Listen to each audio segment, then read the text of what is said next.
Vamos a comenzar con nuestra charla. Les agradecemos que hayan venido y les voy a decir, pues tenemos uno de los mejores investigadores en sismología de México, el doctor Vladimir Kostoglodov, ¿sí? Que él ahora él es originario de la Unión Soviética, ¿sí? O sea, o ahora qué decimos, ¿él es qué? De Alemania. ¿De Alemania? Naciste en Alemania, pero luego estudiaste en la Unión Soviética, ¿sí? Y entonces él ya tiene muchos años en México trabajando y ahora él está haciendo investigación de punta en esto justamente, cómo son los ciclos sísmicos y diferentes tipos de sismos, porque nosotros sufrimos mucho de la sismicidad en Guerrero. Él coloca redes de GPS y está viendo cómo es la deformación en esa zona y la importancia ahora de determinar los ciclos sísmicos, cada cuánto tiembla en cada lugar, ¿sí? Entonces eso pues nos sirve para prevención y pues le agradecemos mucho que cambió 1000 cosas para venir hoy con nosotros de sus múltiples compromisos académicos. Y le agradecemos muchísimo que haya aceptado darnos esta charla y a todos ustedes por venir a acompañarnos. Al final, todas las preguntas que tengan, el doctor se las va a contestar, ¿sí? Bueno, pues muchas gracias, comenzamos. Gracias. Buenas tardes. Y quiero corregir mi colega, no soy mejor.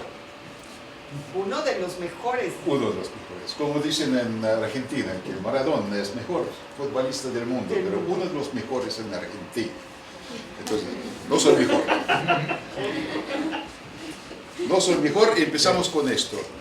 ¿Qué es el ciclo sísmico? El ciclo, supuestamente ustedes piensan que hay algo que se repita. Es correcto. Entonces, si la naturaleza estaría tan sencilla que cada un rato se repite el sismo, entonces nosotros prácticamente no hemos tenido que hacer nada. Entonces, si ocurre un sismo, ya sabemos que en 100 años o 50 años, exactamente fecha a la fecha, se repite otro sismo, entonces estuvimos completamente preparados para eliminar daños y pérdidas de las vidas, ¿no? Pero la naturaleza es más complicada. Y aquí les muestro un mapa de México donde estas salchichas representan zonas de rupturas de cada sismo. Zonas de ruptura significa que, ustedes escucharon, epicentro, ¿no? Epicentro de sismo, el sismo ha ocurrido en tal lugar, epicentro tal. Epicentro es un punto, nada más. Pero cuando empieza un sismo grande, ¿qué ocurre? Que empieza la ruptura del contacto de la falla en un punto y luego sobre la falla se propaga la ruptura con velocidad alrededor de 3 kilómetros por segundo y abarca un área bastante grande. Por ejemplo, en este caso es más que 100 kilómetros a lo largo de la costa y ancho como 80 kilómetros. Entonces, luego escucharon que es magnitud. Magnitud es la energía que está liberando un sismo en esta zona. Entonces, más grande la ruptura, más grande la magnitud. Entonces, ven qué está pasando. Esos son los sismos que han ocurrido a lo largo de la costa de México durante los últimos 100 años. Son más recientes. Entonces, y ven que magnitudes son 8.2, 8, por ejemplo, este sismo 1985, ¿recuerdan? Ustedes no recuerdan porque tal vez no han nacido todavía. Pero el sismo que dañó la Ciudad de México, que está aquí, a la distancia 400 kilómetros. Y recuerdan que el daño fue bastante fuerte, en particular en el centro de la ciudad. Casi 10.000 gente murieron durante este sismo. Entonces, el peligro es muy grande. Otro sismo, si ven aquí está Acapulco. Es 1957, un sismo 7.8. Este sismo se llama el sismo del Ángel. ¿Por qué? Sí, justamente el movimiento en la Ciudad de México estaba tan grande que se cayó el Ángel de la Reforma. Entonces, y hubo muchos daños también. ¿Qué importa? Lo que es importante aquí, que vean que algunos sismos ocurren en el mismo lugar repetidamente. Por ejemplo, aquí se repiten los sismos como 30 años, cada 30 años. En esta área ocurren dos sismos, ¿no? También, por ejemplo, aquí, unos casi 30 años ocurren los sismos. En algunos lugares, el tiempo de repetición para el sismo es más grande. Y después de ese sismo, de 85, es más fuerte que sufrieron durante el tiempo histórico, probablemente, que todavía no ha rompido esta parte, que de Acapulco hacia Zihuatanejo, más o menos. Entonces, más que 100 años no tenemos nada. Entonces, después de ese sismo, los sismólogos aquí en México preocuparon por qué no ocurre algo así. Y esta brecha, se llama brecha sísmica, está más cerca de la Ciudad de México y puede producir un daño bastante fuerte si se rompe de una vez, ¿no? ¿Qué ven en esta figura más? Estos sismos son diferentes tipos de sismos. Estamos hablando de los sismos que se llaman sismos de la zona de subducción. Ahorita les muestro qué significa eso. Pero hay sismos de ese tipo, esos sismos muy profundos, dentro de la placa Cocos. Aquí tenemos océano, aquí tenemos la tierra. Esta se llama placa norteamericana, esta placa Cocos. Aquí tenemos pequeña placa Rivera. En esta parte tenemos placa Caribe, que va para Guatemala y más allá. Entonces son 5 placas que construyen toda esta tectónica de México, ¿no? Entonces, la placa Cocos mueve en esta dirección con respecto a un polo de rotación. Y vean qué está pasando, que estos vectores o velocidades con que la placa Cocos acerca al continente se aumenta con la distancia del polo de rotación. Entonces, ¿cómo sabemos esto? Con diferentes métodos de geofísica podemos hacer estimación o modelo con qué velocidad, por ejemplo, esta placa se llama subduce quiere decir que baja por debajo de esta placa. ¿Ok? Entonces, esta trinchera, que tiene profundidad como 5 kilómetros promedio, 4,5, 5 kilómetros, es donde la placa Cocos se encuentra la placa Norteamérica y va por abajo del continente. ¿Por qué por abajo? Porque es más densa. La densidad de esta placa es más densa que la densidad de la placa continental. Y en el borde entre una placa y otra ocurre la fricción. Y la fricción es la causa de los terremotos. Vamos más allá. Entonces, cada segmento aquí, vamos a decir segmentos, cada segmento aquí tiene su historia y durante muchos años, millones de años, estaban ocurriendo esos terremotos. Entonces, es proceso continuo. Por eso dicen que nosotros, peligro de los sismos es permanente. Entonces, todo depende de su vida. Si pueden sobrevivir 100 años, o a lo mejor 200 años, van a encontrar algunos sismos muy fuertes durante su vida. Entonces, más o menos la estructura de los sismos es así. Los sismos de subducción son bastante someros, sismos profundos que ocurren dentro de esta placa, que ya está en la subducción, dentro de la placa. Y estos azules son sismos superficiales en la corteza continental, que tiene profundidad no más que 15 kilómetros, no tiene mucha magnitud grande, no es grande magnitud, comparando un 8, por ejemplo. Este sismo en 1912 tenía magnitud 6, poquito más que 6, y produce mucho daño, pero muy local.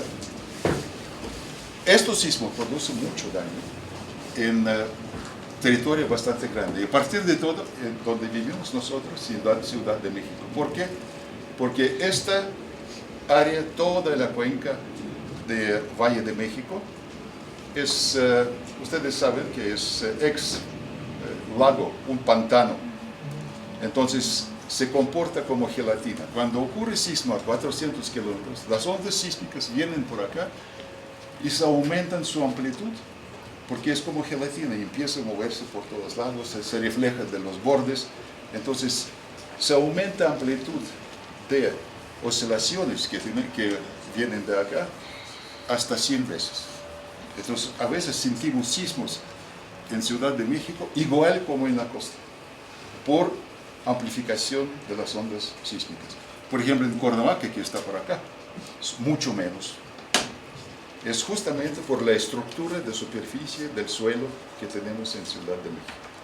Si ustedes van a crecer y van a pensar comprar la casa o comprar departamento o rentar departamento, les recomiendo parte más al sur, donde es lava. El centro de la ciudad es muy peligroso, es más peligroso que la parte sur, por ejemplo. Muy bien,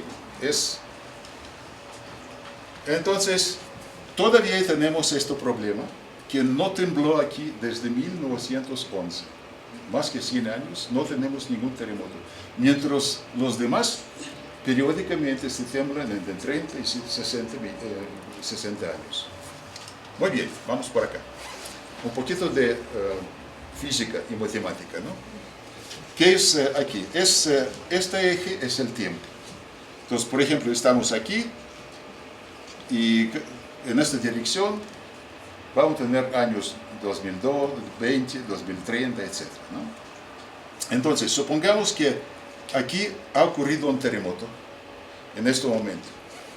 Y después, la falla donde ocurre el terremoto ya se acopló y ya empezó deformación sobre bordes de la playa, de la falla.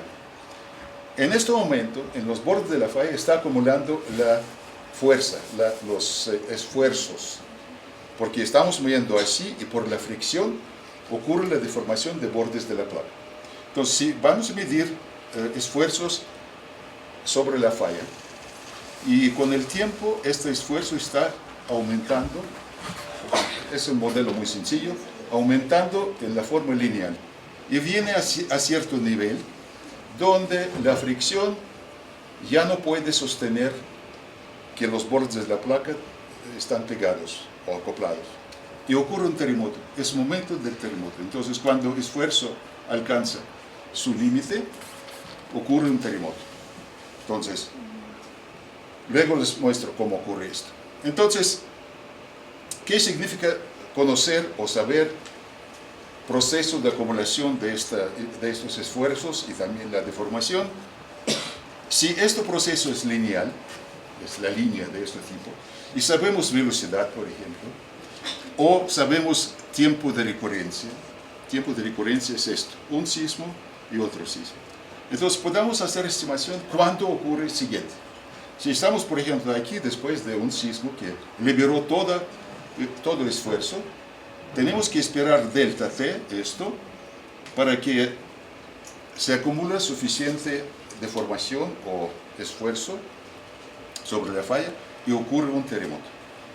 Entonces, ideal, como les empecé a explicar, si sabemos este parámetro no hay ningún problema. Y es constante este límite.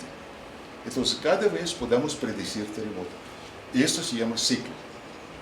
Entonces, ciclo con periodo delta T. Entonces, eso es lo que queremos. Y por eso tenemos que hacer la estimación de este parámetro. Muy importante. Aparte de esto, tenemos que saber cuándo ha ocurrido último sismo. Porque si tenemos esto y no tenemos esto, no podemos estimar el tiempo de siguiente, ¿no?, sismo. Entonces, así es sencillo, teóricamente, como debe de ocurrir todo. Entonces, nuestro propósito, digamos, ¿para qué estamos trabajando?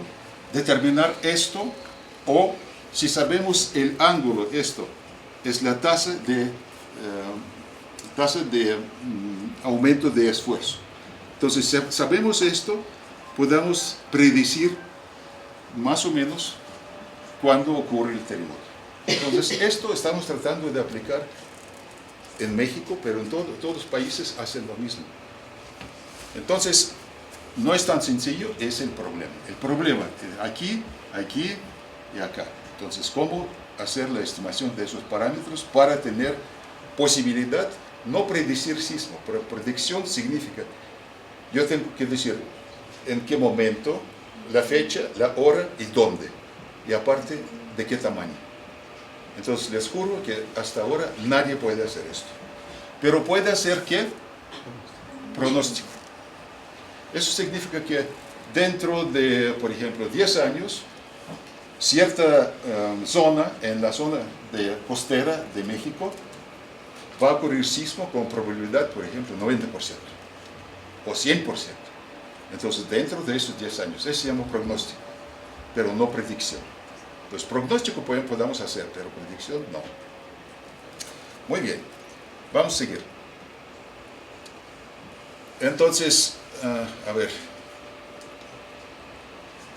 vean esta frase. La idea de ciclo sísmico ya tiene más que 100 años y todavía no sabemos bien cómo funciona estos ciclos sísmicos. ¿Por qué? Porque hay complicaciones. Entonces, esto es muy sencillo. ¿De dónde empezó todo esto? Los geólogos, al principio del siglo pasado, observaron un terremoto en San Francisco, en la falla San Andrés. Ustedes más o menos saben dónde. Falla San Andrés tiene como 1500 kilómetros, que empieza del borde entre México y Estados Unidos y se propaga al norte, por allá. Es la frontera entre placa Pacífico y placa norteamericana. Movimiento allá, lateral, de ese tipo. Sale a superficie. Entonces, un segmento de esta falla de San Andrés, 1906, se liberó la energía que estaba acumulada allá. Y esto, momento, 18 de abril, lo que se quedó en ciudad de San Francisco. Hubo muchos daños por terremoto, pero también daños por incendios. Murieron 3,000 personas durante este sismo. Magnitud 7.8. Sismo muy grande y superficial. Entonces, aquí es muy famoso la figura. En la Universidad de Stanford se cayó monumento para un investigador, un geólogo y también biólogo durante este terremoto. Entonces se cayó de arriba, entonces así es muy famosa la figura. Entonces la historia, ¿de dónde empezó todo este ciclo sísmico? Nadie sabía que los sismos ocurren enseguida, uno tras otro. Este geólogo muy famoso, que empezó, de hecho es geomorfólogo. Ustedes saben qué es geomorfología. Es estudio de tipo de topografía, cómo se ocurre, cómo se está desarrollando la topografía y qué relación tiene con tectónica, con movimientos, ¿no? Entonces, él estaba investigando esto y justamente al momento del sismo estaba en una universidad al norte de San Francisco. Entonces, él sintió el sismo y luego le pidieron, porque hubo una comisión especial para estudiar consecuencias del sismo, y este geólogo, uno de los mejores, porque antes de esto estaba investigando otro terremoto y ya llegó con ciertas conclusiones sobre cómo y por qué ocurren los sismos. Antes de estas fechas, nadie sabía. Los geólogos pensaban que tal vez se rompe algo abajo, eso provoca sismo.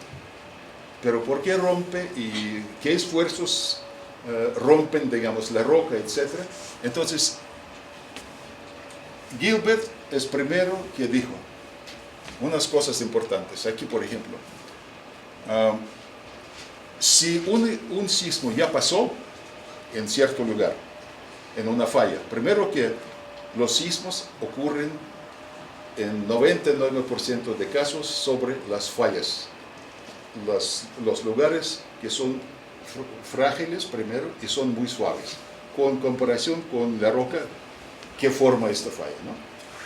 Entonces él dijo, si ha ocurrido un sismo, es muy probable que más generaciones más vidas pasan antes que probablemente otra vez en este lugar ocurra un sismo. La idea es sencilla, que si existe deformación, está liberada la deformación, necesita mucho tiempo para recuperar esta deformación.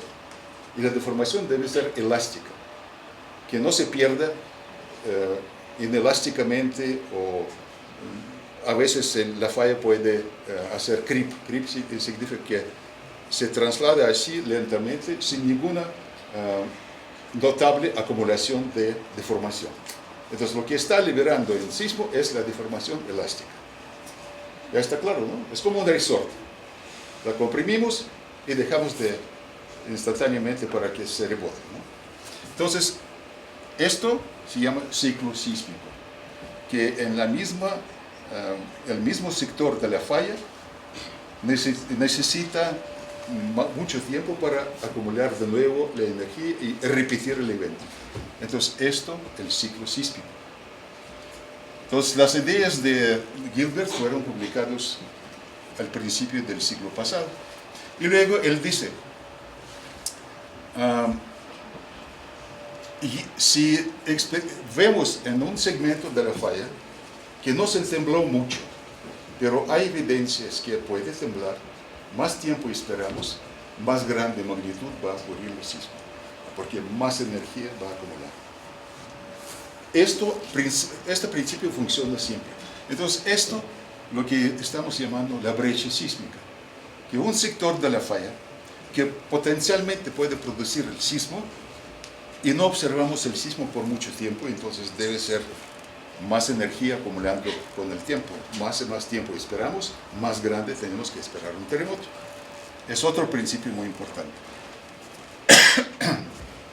Y otra cosa que él dijo, muy importante, que el conocimiento del área donde va a temblar es más importante que el tiempo cuando va a temblar. ¿Por qué?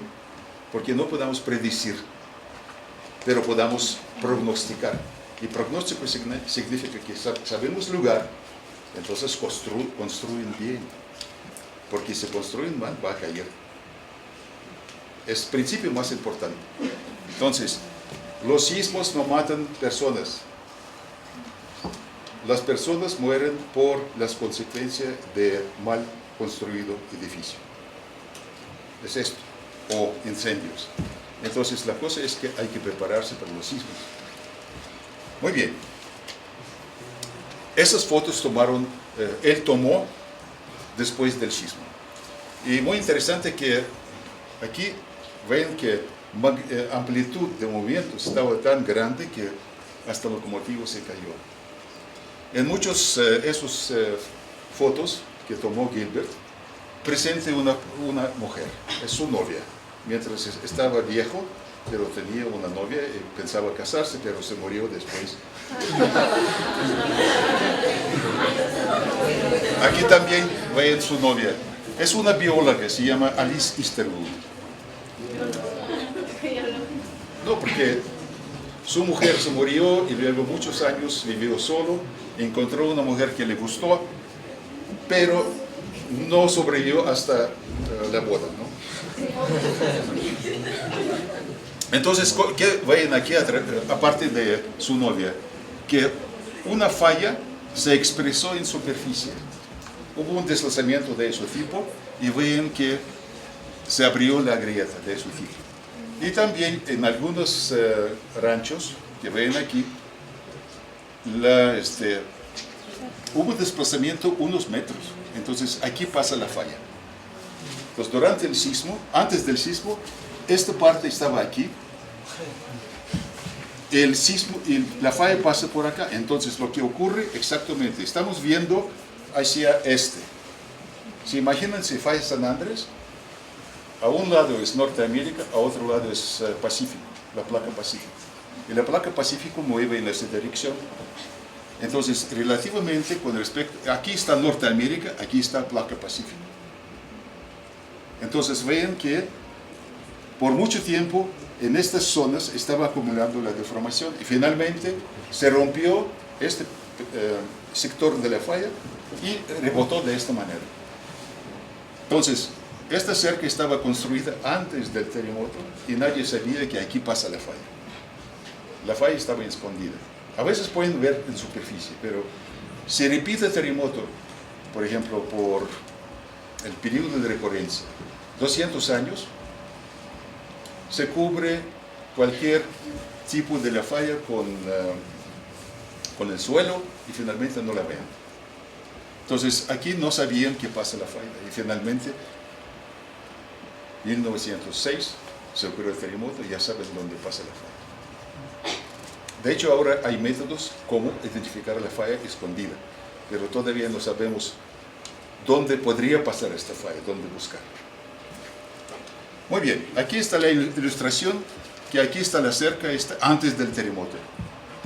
Aquí ocurre durante muchos años, ocurre la deformación de ese tipo, entonces se desliza, y luego el terremoto libera toda la deformación acumulada aquí instantáneamente, y ya tenemos terremoto y desplazamiento lateral, ¿no? Eso lo ven en San Francisco. Prácticamente después del sismo, vemos que esta parte se desplazó con respecto a esto, y aquí pasaba la falla, tampoco sabían bien dónde está la falla. Muy bien, entonces, ideas de Gilbert son muy productivos y todo el mundo todavía trabaja con esas ideas, ¿no? Que hay recurrencia en el mismo lugar y existen brechas sísmicas. Eso significa que una vez ha ocurrido el terremoto, este segmento de la falla no es peligroso durante tiempo de recurrencia, pero acercando al tiempo de recurrencia, la peligrosidad de este posible sismo se aumenta muchísimo.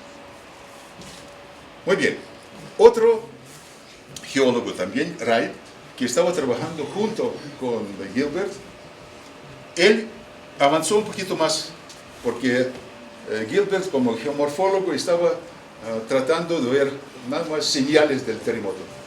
Y Wright formuló su hipótesis que se llama teoría de rebote elástico. Es lo que estoy explicando a ustedes, que bordes de la falla están deformándose elásticamente, está acumulando la energía de deformación elástica. Y cuando ocurre el terremoto, esta energía está liberando.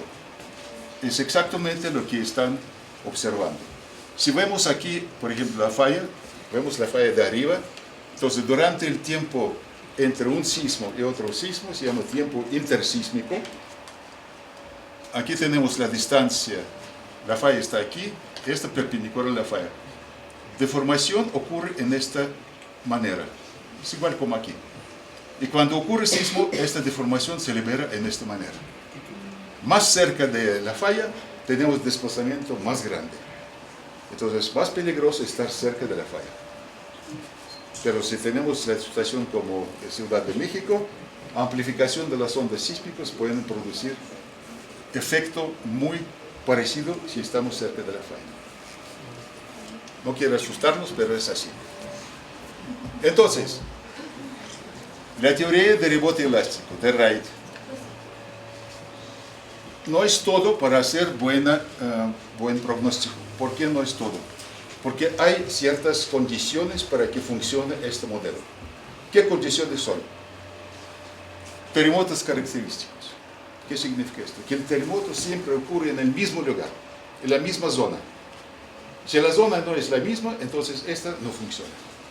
Entonces, repetitivamente, tenemos que este proceso ocurre solamente en esta, digamos, área. Y eso significa la brecha sísmica. La brecha sísmica significa que ya tenemos el mismo segmento de la falla y cada segmento funciona independientemente de otro segmento. Es como un individuo independiente de otros, ¿no? Por ejemplo, yo comporto como yo quiero, no me importa mi mujer, ni niños, entonces eso no ocurre debe de ocurrir lo mismo con terremotos, ¿no?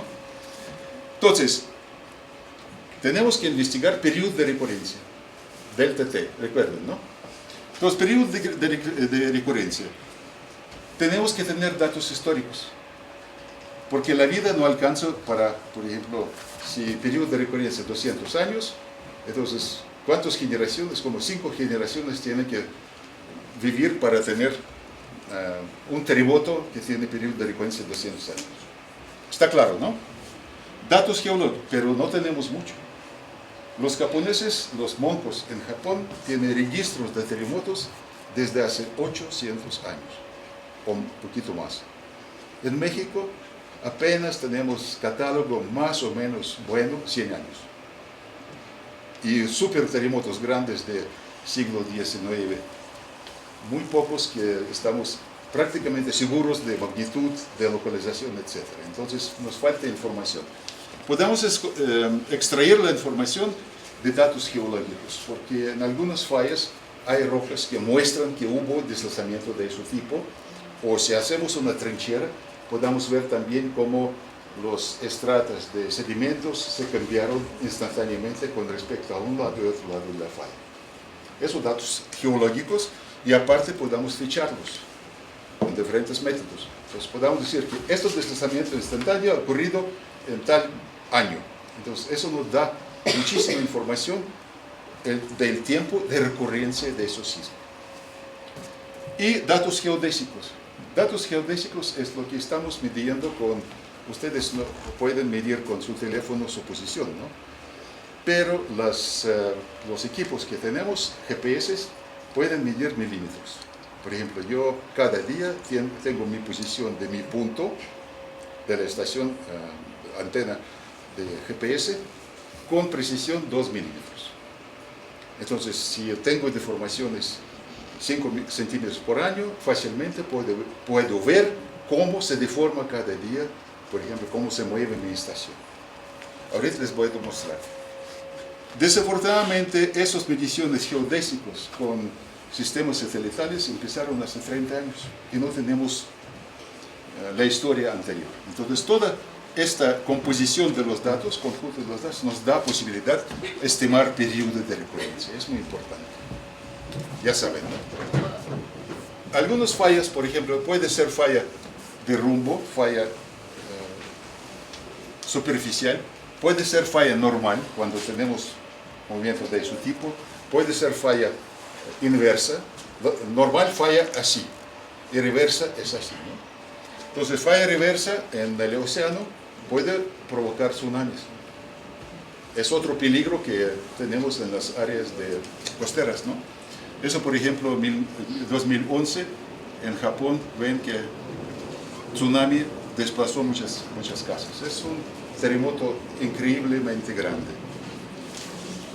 Muy bien. Bueno, es un poquito complicado, pero aquí la idea es que lo que estamos observando es que la caída de esfuerzos durante el terremoto es lo que estamos acumulando durante mucho tiempo, menos un movimiento asísmico, un movimiento que no produce terremotos, solamente desliza lentamente, y parte inelástica. Inelástica es la deformación que se queda.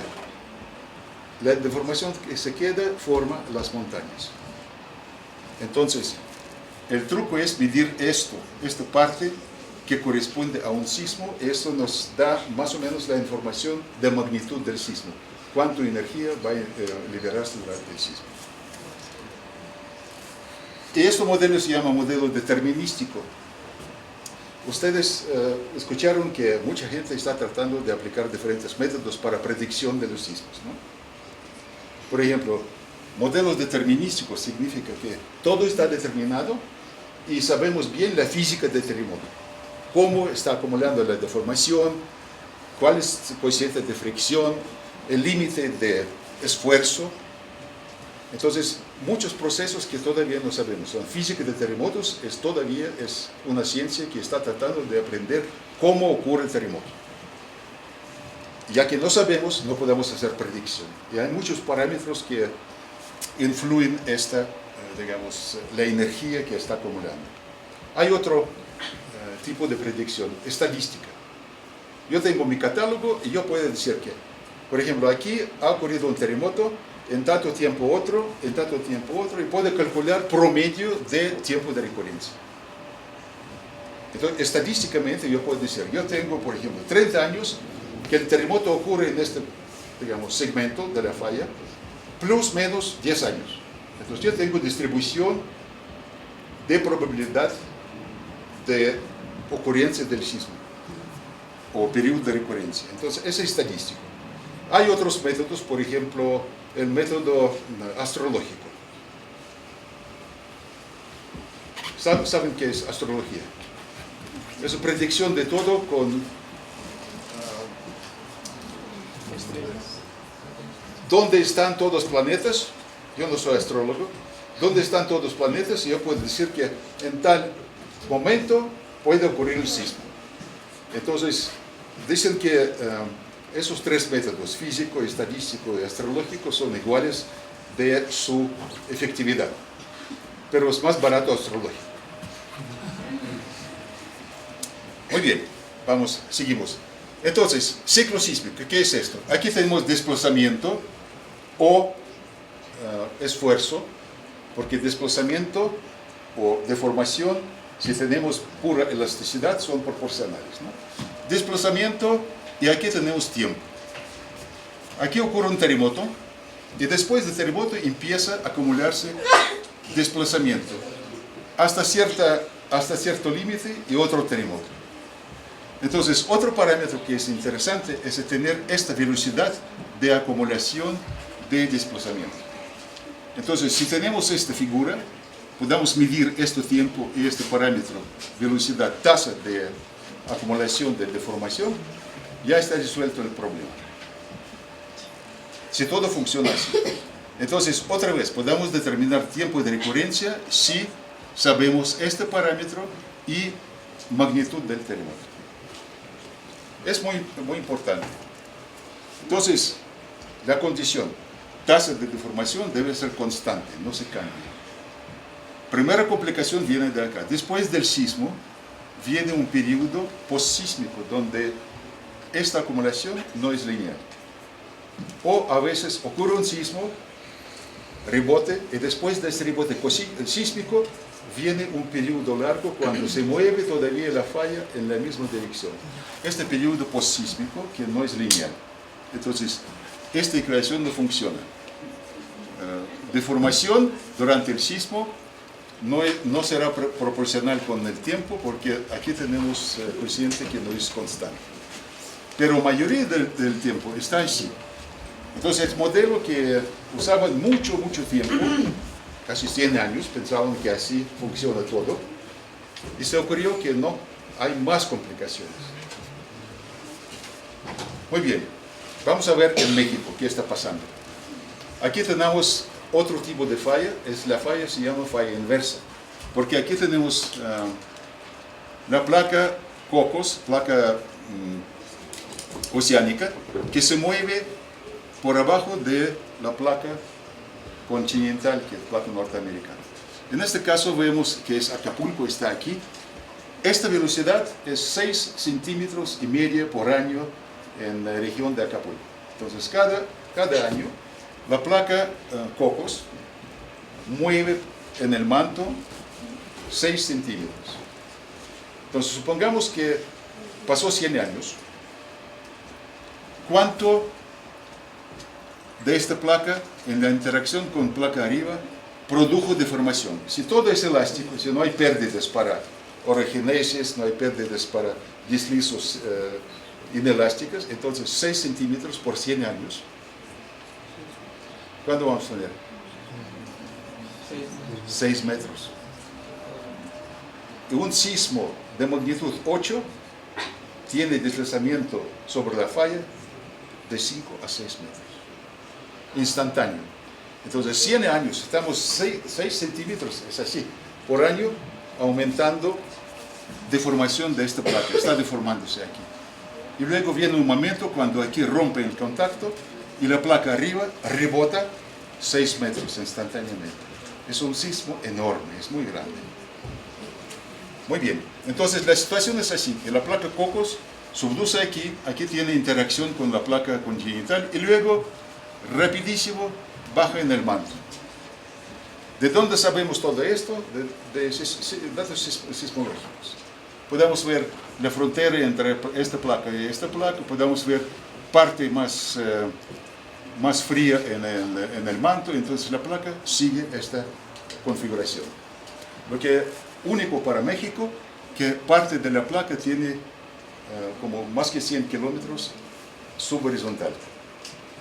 Es bastante raro para todo el mundo, pero en México es único lugar en el mundo donde a profundidad de 40 kilómetros tenemos la placa todavía oceánica. Entonces, están viajando, por ejemplo, en Iguala, a profundidad de 40 kilómetros tenemos placa oceánica que entró allá hace millones de años y todavía sigue moviéndose. Muy bien, podemos calcular las temperaturas. Es la configuración de un perfil y vean qué está pasando, donde temperaturas se levanta muchísimo y la placa baja en el manto. Aquí ocurre volcanismo. El Popo está justamente por acá. Entonces, casi llegando a Cuernavaca, allá despega la placa oceánica de la placa continental. Entonces vivimos en un sándwich, en una torta. Por arriba es continente, por abajo es océano, todavía. Entonces, ¿por qué es muy importante saber las temperaturas? Es un modelo que está bien definido. Y vean qué está pasando. Parte somera tiene temperatura muy baja, 100 grados. Y más allá se aumenta la temperatura. ¿Por qué? Porque la placa está fría aquí, manto es caliente, manto tiene temperatura 1500 grados, más o menos a esta profundidad de 150 kilómetros. Entonces, cuando placa oceánica se baja en el manto, está calentándose. Entonces, con el tiempo se calienta más y más. Pero en este segmento, que es más frío, entonces tenemos todavía la fricción. La fricción que, como yo, por ejemplo, tengo fricción de ese tipo, ¿no? Aquí más profundo, la fricción es muy baja por la temperatura. Entonces, ¿dónde deben ocurrir sismos en este caso? Aquí, por debajo de la costa, donde la temperatura es muy baja. Y allá ocurren prácticamente los sismos, ¿no? Muy bien. Y aquí tenemos esas líneas de isoprofundidad. Y vemos que en parte de Guerrero, parte de Oaxaca, la placa es todavía horizontal. En otros lugares, por ejemplo, Jalisco, Michoacán, la placa sigue más en el manto, más rápido, no tiene parte horizontal, y eso es muy importante. Muy bien, aquí viene el vector de convergencia o subducción de una placa por debajo de otra, ¿no? Ok, a ver si podemos lanzar esta película. Les explico qué está pasando. Entonces, es la zona de subducción continente. Aquí ocurre la fricción más fuerte y aquí ocurren terremotos. Esas gráficas, esos los bichos aquí, son GPS, las estaciones de GPS, que registran prácticamente movimiento cada día. Entonces, podemos graficar, por ejemplo, una vez ha ocurrido un sismo, se liberó la energía, es un sismo. Después de ese sismo, vamos a observar cómo se mueve cada de esos GPS. Muy bien. ¿Por qué se mueven? Porque esta placa se mueve en esta dirección. Por fricción con la placa arriba, esta placa se deforma. Hasta el momento cuando se rompe contacto aquí, ocurre un terremoto. Es el modelo que estamos usando, todo el mundo está usando ese modelo. Ya sabemos con mediciones directas que ocurre todo el proceso así. Pero, como les digo, la tarea para nosotros aprender todo el periodo, cómo ocurre la acumulación de la energía, cómo se libera la energía y cuánto tiempo necesita para se liberar esta energía. Ok, ¿cómo hacer esto? A ver, aquí está. Por favor. ¿Quién me ayuda?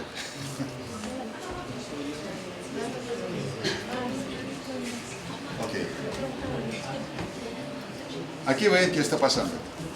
Entonces la placa está moviendo o subduciendo.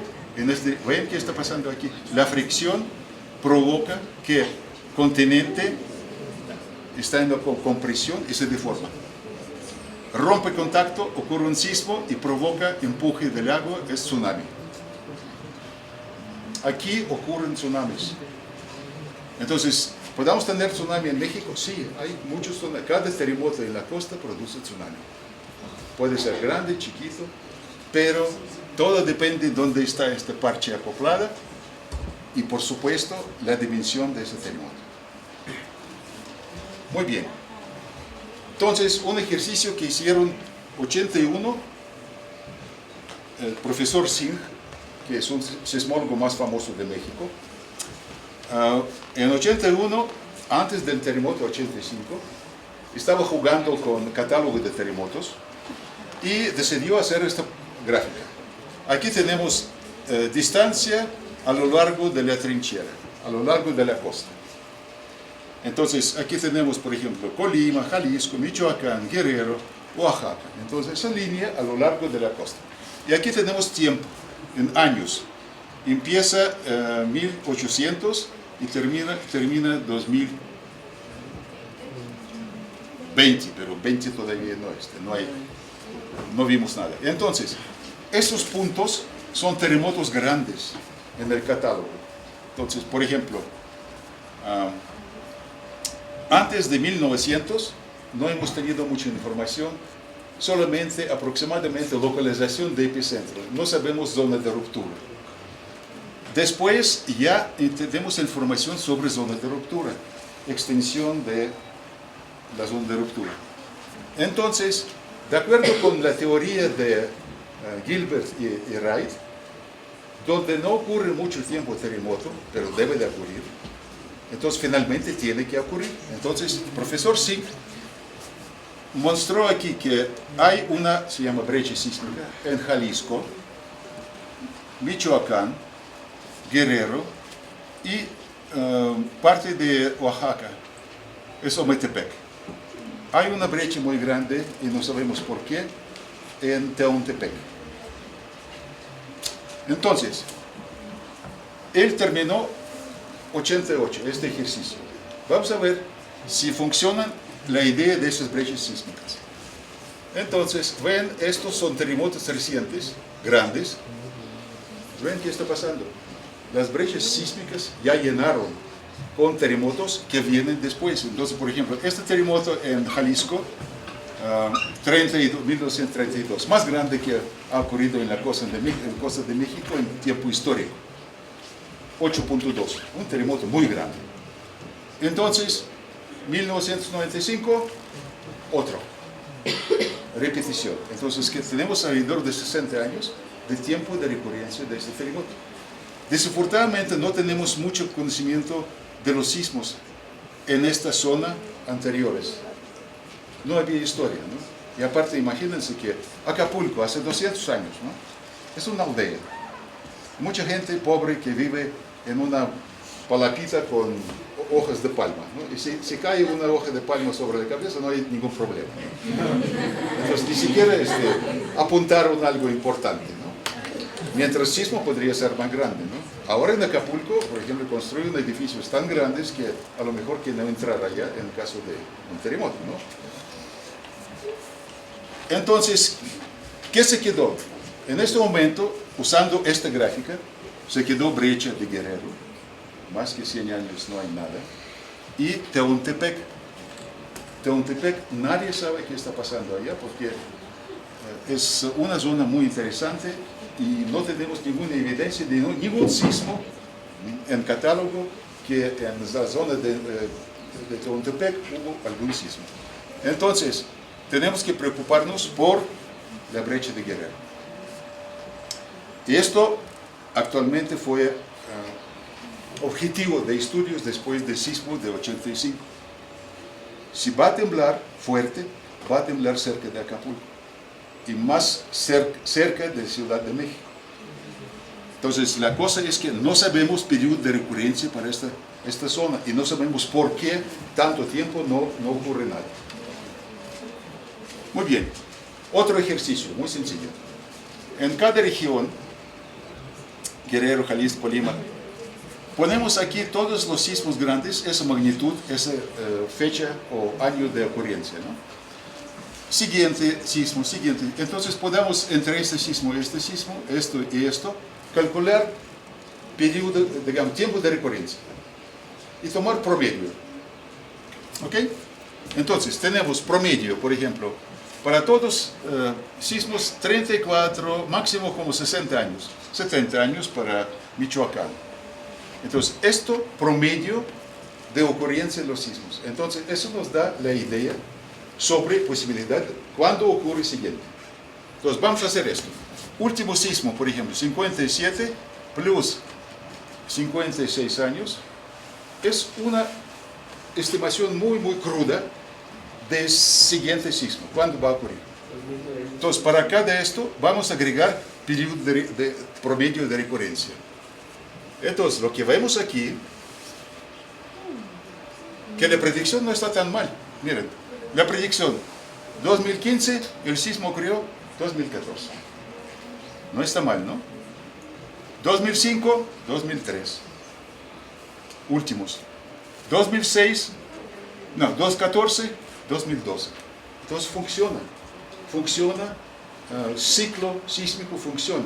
Con la condición, recuerden, que siempre es el mismo pedacito de la falla y se repita periódicamente estos sismos. Entonces, esto funciona, pero Guerrero, parte Costa Grande, 104, 105 años ya, eso puede ser un peligro. Eso puede ser peligro que ya está acumulando mucha energía. Y la pregunta es, ¿y por qué no ocurre? Entonces, bueno, es gráfico un poquito complicado, pero si tenemos periodo de recurrencia, que está más o menos por acá, esto promedio, ¿no? Puede ser menos o más. Entonces, es la probabilidad de tener un sismo en cierto tiempo. Entonces, seguramente, si tenemos esta distribución probabilística de periodo de recurrencia, entonces aquí 100% sismo tiene que ocurrir.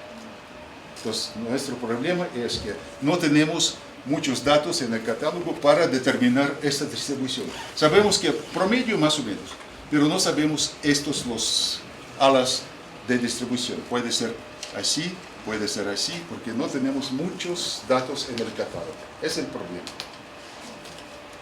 Muy bien. Entonces, si la tabla anterior graficamos aquí, esos los rojos, manchas rojas, donde pueden esperar pronto los sismos. Por ejemplo, de Brecha de Guerrero no sabemos nada.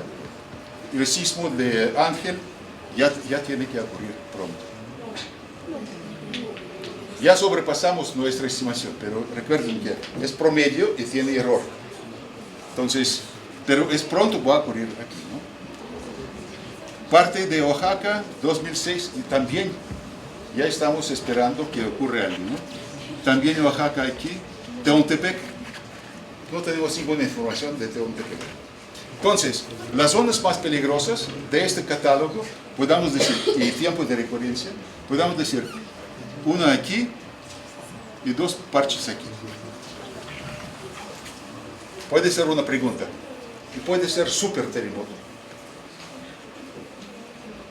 Por ejemplo, si este terremoto no termina aquí, que se propaga más allá.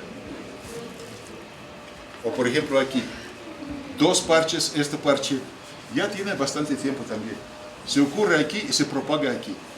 El problema en sismología es que tres terremotos por separado van a liberar menos energía que un terremoto de ese tamaño. Entonces se juntan, van a tener efecto aún más grande. ¿Hay evidencias de esos terremotos? O por ejemplo, estos terremotos. Parece que hay. Hay un trabajo de doctor Suárez con su estudiante, analizaron un catálogo de sismos históricos y parece que en 1787 hubo un terremoto de ese tipo en este lugar. Entonces, este terremoto trágico porque 8.6 de magnitud. Entonces, si agarramos, por ejemplo, esos posibles datos, ¿qué tsunami puede producir este terremoto? Es un modelo que publicaron en 2008. Entonces, vean qué está pasando. Si ocurre este sismo, el terremoto, el tsunami puede alcanzar la altura, se llamará NAP, la altura cuando se inunda la costa, 10 o 8 metros. En Acapulco menos, pero cerca de la zona de ruptura, el tsunami puede ser bastante grande. Y la costa de Oaxaca es bastante, no es alta, entonces puede ser que inundación por tsunami puede ocurrir hasta kilómetros tierra adentro. Entonces hay que ver todas estas posibilidades y estar listos para esto. Ok, es un poquito complicado, pero complicaciones del ciclo sísmico. Complicaciones así. Estos terremotos característicos, ¿qué significa? Que como reloj funcionan periódicamente, ¿no? Eso significa que nosotros tenemos un esfuerzo final y inicio. Entonces siempre esos terremotos están funcionando entre un estado de esfuerzos y otro estado de esfuerzos. Esto, otra cosa, cuando solamente tenemos límite arriba, cuando aumentamos deformación, llegamos al límite y ocurre el terremoto. En este caso, podemos predecir tiempo. Hay otra posibilidad, es casos extremos, ¿no? Otra posibilidad, que el terremoto ocurre y baja el esfuerzo sobre la falla hasta mínimo. El mínimo es igual para todos. En este caso no podemos predecir tiempo, pero podemos predecir el tamaño. ¿Ok? Entonces son diferentes tipos de modelos, pero son modelos. En realidad, en mayoría de los casos no funciona ni una cosa ni otra cosa. Por ejemplo, de los tiempos de recurrencia que les mostré, es más cerca a esto. Más cerca que la predicción del tiempo. Porque vemos que funciona, más o menos. En realidad vemos que está pasando. Ni existe este límite, no existe ni este límite. Entonces están bailando, no podemos predecir ni magnitud ni tiempo. Entonces el caso de México probablemente no está tan mal, tenemos esta situación. Entonces, ciclo sísmico y la deformación. Este cuate tiene GPS, ¿no? Podría ser muy bueno cuando aztecas estaban tan desarrollados para ya tener GPS y nosotros en este momento un catálogo inmenso de los datos pero bueno, entonces la misma situación, la subducción, la placa oceánica está subduciendo, fricción aquí y la deformación. Entonces esta deformación podemos medir con sistemas satelitales GPS, por ejemplo. Ustedes saben que el GPS es un sistema de Estados Unidos, pero hay por lo menos 5 sistemas satelitales que funcionan de la misma manera en este momento. Diferentes países están desarrollando sistemas de posición satelital. ¿Por qué no juntan? Porque esos sistemas son militares. Y ustedes, no sé si recuerdan o no recuerdan, pero antes de 2000, cualquier GPS de mano tenía error 200 metros. Ahora el error 3 metros. ¿Qué ocurrió? Que Estados Unidos, Clinton, presidente Clinton, dijo, ya dejamos de introducir un error artificial para localizaciones, porque no tiene sentido, y ya desconectaron el sistema de producción de error de satélites. Entonces, en un instante, el error disminuyó de 200 metros a 3 metros. En estos GPS de mano. GPS que estamos usando nosotros, les dijo que es más sofisticados, tiene diferentes frecuencias que nos mandan satélites, y el error es 2-3 milímetros por día de posición. Entonces, vamos a ver cómo funciona el sistema de GPS. O primero, observaciones. El sismo 1985. Es linda costa en Caleta de Campos, Michoacán. De verdad es lindo y tiene muchas rocas en el mar. Entonces, no sé quién, pero algún cuate llegó antes del terremoto, unos años antes del terremoto, y tomó esta foto. Ocurre el terremoto y llegaron investigadores de Estados Unidos y primero que hicieron, ya han tenido esta foto a mano, tomaron otra foto y ven qué está pasando. Del mismo lugar, las mismas rocas, ven estas marcas aquí. Ven estos. Son caracoles, se llama balanos, que vive justamente a la orilla, a la superficie del mar. Necesitan aire y necesitan agua. Cuando se levanta, mueren. Entonces es así de conos, pequeños conos, ustedes muchas veces los observaron en la costa. Entonces se levantó la costa instantáneamente y solamente hay que ver a qué altura ha ocurrido este levantamiento. Si ven, 80 centímetros. Instantáneamente la costa se levantó durante el terremoto. Es magnitud 8. Terremoto en Michoacán. Entonces, sin ningún equipo, ustedes pueden determinar, si tienen estas dos fotos, por ejemplo, determinar levantamiento cosísmico de la costa. Entonces, es vertical en un punto, horizontal en la falla, en la interfaz de las placas, 5 metros, deslizamiento instantáneo. Entonces, ya podemos medir todo esto. Y esto cosísmico es grande, así visualmente pueden medir deformación. Pero con GPS podemos medir la deformación diaria, cómo sigue la deformación. Es una estación que está en la UNAM, frente del Universo. Aquí está la antena de GPS, levantaron tanto para que tiene la vista, porque tenemos que recibir señal de todos los satélites, ¿no? Y aquí el sistema de GPS. El sistema de GPS tiene alrededor de 30 satélites, siempre están trabajando 24, son cuatro planos que cruzan así. En cada plano, en cada órbita, son 6 satélites. ¿Para qué tanto? Porque en cualquier momento, por ejemplo, nosotros estamos aquí, cualquier momento en la vista podemos tener, por ejemplo, 6, 7, 8, hasta 10 satélites. Para determinar nuestra posición necesitamos 4 satélites solamente. Pero más satélites mejor porque podemos hacer estimación mejor de la posición. Entonces ven que en cualquier momento tenemos por todo este sistema satelital, podemos tener en la vista de 5 a 10 satélites. Es suficiente. ¿Por qué 4 necesitamos? 3 coordenadas, vertical y 2 horizontales, y el tiempo. Porque determinar tiempo es muy importante, porque propagación de las ondas es velocidad de la luz. Entonces tenemos muy preciso el tiempo. Entonces con 4 satélites podemos determinar el tiempo también. Por eso tenemos la precisión tan alta. Muy bien. Eso es más o menos la situación con las redes de GPS que tenemos, ¿no? Cada punto es una estación de GPS. Y vamos a ver una estación, por ejemplo, en Pueblo se llama Cayaco. Es la estación sísmica. Aquí tenemos antenas de GPS desde casi 20 años.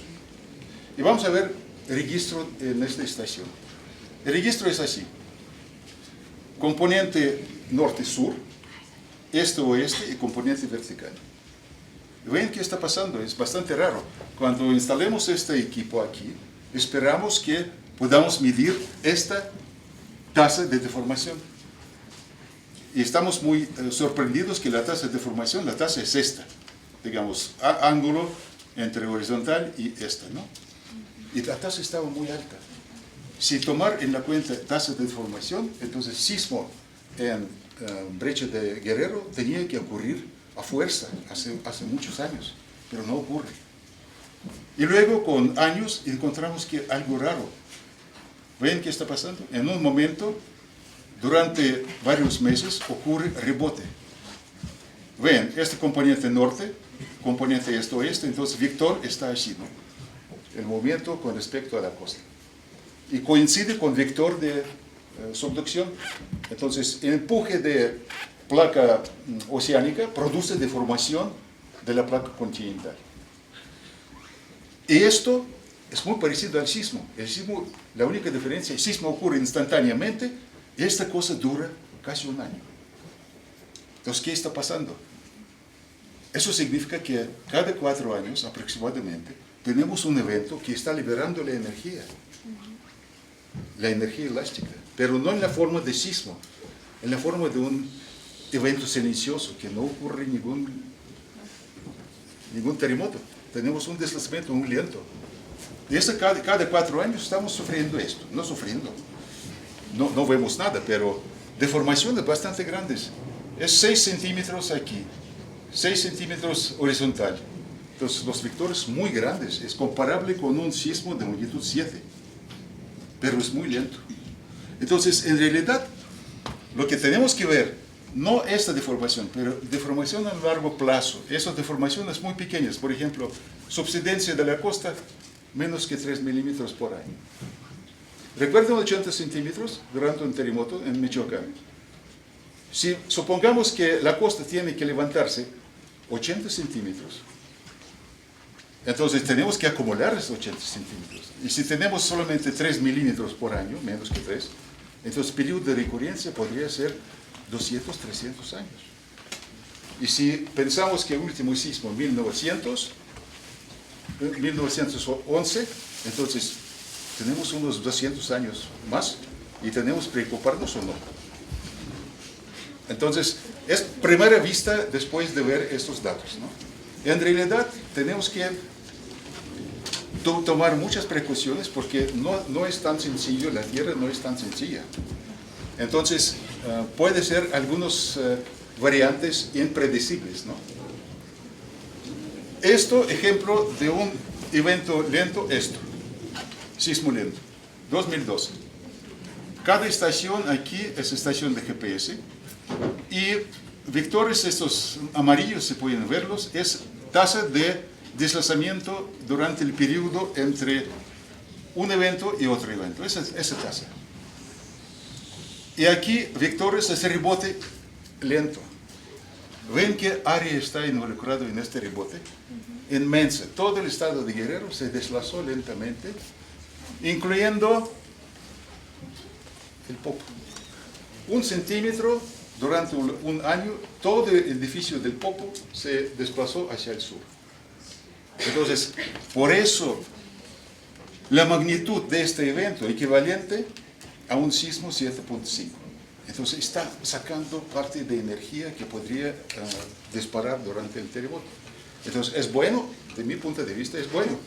Porque, por lo menos para nuestra vida, si todo está tan lindo, para nuestra vida no hay que preocuparse por brecha sísmica de Guerrero.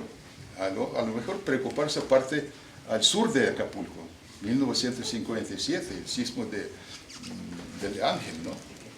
Porque allá es diferente la situación. No hay estos saltos tan grandes, mucho menos. Muy bien. Entonces, eventos asísmicos lentos es algo nuevo que encontraron en 2002. Hace 14 años. Ya sabemos algo sobre esto. Muy bien. Entonces, eventos asísmicos lentos, ¿esos pueden prolongar delta T, periodo de recurrencia? Parece que sí. Entonces estamos afortunados de cierta manera, pero de otra manera hay ideas que un sismo de ese tipo, que ocurre por debajo de zona de ruptura del próximo terremoto, puede cargar más esfuerzo a esta zona y provocar un sismo. ¿Es posible? Nuestras observaciones muestran que sí. Por ejemplo, el sismo 2012 en Ometepec y 2014 en Guerrero, parece que esos sismos provocaron, digamos, desplazamiento lento provocó un sismo real. Pero de cierta manera es muy raro porque todavía no provocó nada en la brecha sísmica de Guerrero. Muy bien, entonces, la diferencia es muy importante. Tenemos la tendencia así, la velocidad grande, y si tenemos esta predicción, entonces tiempo de recurrencia es así, el ciclo sísmico más corto. Pero promedio, en realidad, nos prolonga el tiempo de recurrencia. Es lo que estamos observando, por lo menos, en la Costa Grande de Guerrero. ¿Ok? Entonces, aquí está la brecha, y aquí está todo el área del sismo lento. Y vean que es mucho más grande que cualquier área de ruptura de los sismos normales, ¿no? Pero este parche está más abajo que supuestamente el segmento donde esperamos el sismo lento. Entonces vean que aquí parte del deslizamiento está penetrando en la zona supuestamente sismogénica. Entonces la energía está disminuyendo en cada 4 años porque ocurre esta penetración de desplazamiento lento en la zona donde debe de ocurrir sismo.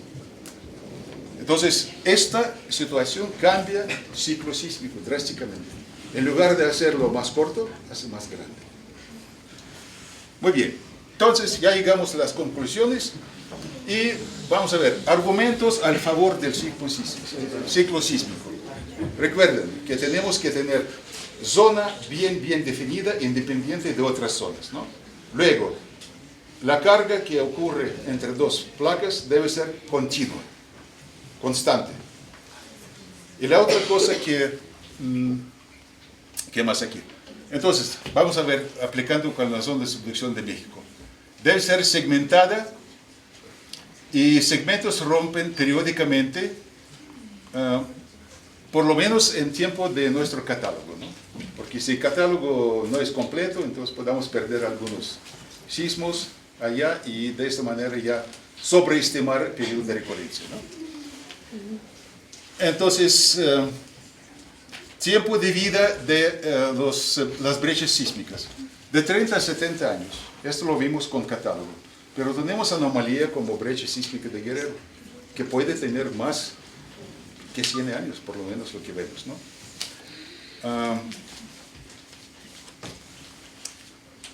Por lo menos lo que estamos observando, porque sismología existe apenas más que 100 años, ¿no? O sea, la sismología empezó más o menos al principio del siglo pasado.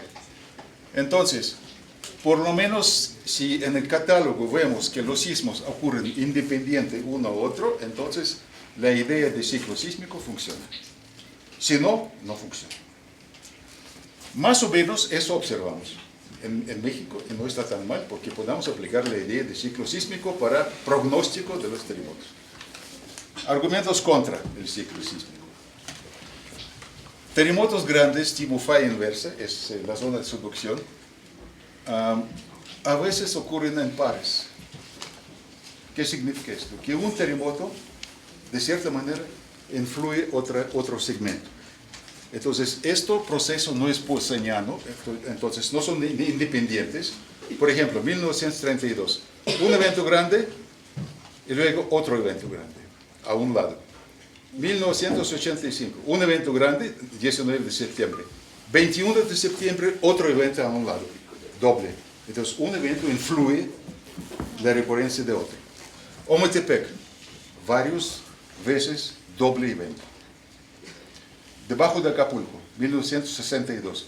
Dos eventos enseguida, magnitud 7. Uno y luego otro cercanito. Entonces, no son tan independientes. Eso puede ser la corrección para la idea de ciclo sísmico. Eso hay que aprender. También eventos asísmicos, sismos lentos que observamos. Esto cambian actualmente la situación con clásico ciclo sísmico.